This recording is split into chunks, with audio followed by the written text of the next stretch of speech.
প্রাথমিকভাবে দ্রব্যমূল্য নিয়ন্ত্রণে রাখা, আইনশৃঙ্খলা পরিস্থিতি আরো উন্নত করা এবং সরবরাহ চেইন আর কি সাপ্লাই চেইন ঠিক রাখা, আর বিদ্যুৎ এবং জ্বালানি সেক্টরে যাতে কোনো সমস্যা না হয়, গ্যাস এবং বিদ্যুতে, সেটার প্রতি লক্ষ্য রাখা। These are the priorities.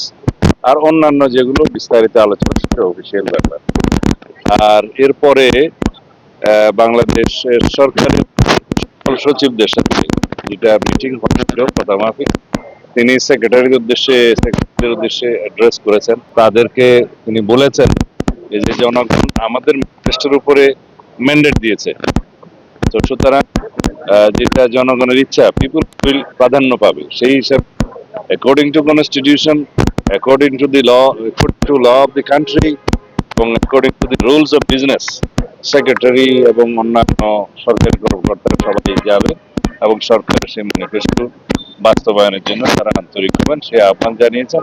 এবং সবাইকে আমরা বলেছি যে কে কার কি অ্যাফিলিয়েশন আছে সেটা আমরা দেখব না, আমরা মেরিট ভিত্তিতে সবাইকে যাচাই করব।